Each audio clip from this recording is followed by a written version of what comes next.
Cuando Jesús entró en la sinagoga y leyó el rollo de Isaías, decidió cerrarlo en la parte de la venganza. El texto de Isaías dice lo siguiente: El Espíritu del Señor Omnipotente está sobre mí, por cuanto me ha ungido para anunciar buenas nuevas a los pobres. Me ha enviado a sanar los corazones heridos, a proclamar liberación a los cautivos y libertad a los prisioneros, a pregonar el año del favor del Señor y el día de la venganza de nuestro Dios. Pero cuando Jesús se para a leerlo, decide omitir esta última oración y terminar con el favor de Dios y no con la venganza de Dios. En otras palabras, Jesús lo que hace es editar Isaías hacia el lado de la compasión. Eligió qué valía la pena rescatar de la Biblia y qué no, qué era palabra de Dios y qué no. Y esto terminó costándole la expulsión de la ciudad a manos de una turba llena de ira. Como diría el autor Brian Zahnd, es asombroso lo enojadas que pueden llegarse a poner algunas personas si tratas de quitarles su religión de la venganza.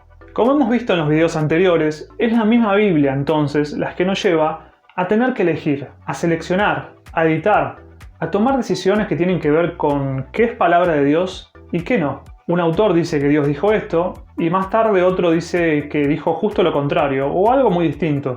Y a nosotros nos toca la responsabilidad de elegir cuál es la historia, cuál es la narrativa que vamos a respaldar. Es como sucede al final de la película Vida de Pi, cuando el protagonista pregunta ¿cuál de las dos historias prefieres? Debemos hacernos la misma pregunta. Debemos pensar y tomar una decisión acerca de cuál es la historia que Dios elegiría de sí mismo. ¿Una en la que los hijos de padres malvados pagan por un pecado que no cometieron? ¿O una que nos dice que un hijo justo no merece morir por la maldad de su padre? Porque en la Biblia encontramos que se nos dice que ambas provienen de parte de Dios. Es lógico que entender que tenemos esta clase de responsabilidad tal vez genere un poco de miedo. Después de todo, siempre nos han enseñado que debíamos seguir lo que dice la Biblia. Prácticamente como un libro de recetas, en donde se nos daban los ingredientes necesarios para seguir una vida como Dios quiere. Y la verdad que la vida cristiana es relativamente más fácil de ese modo, ya que podemos adjudicar las consecuencias de nuestros actos a la voluntad de Dios, independientemente de que las mismas tengan muy poco que ver con el amor, la misericordia, el perdón y la inclusión.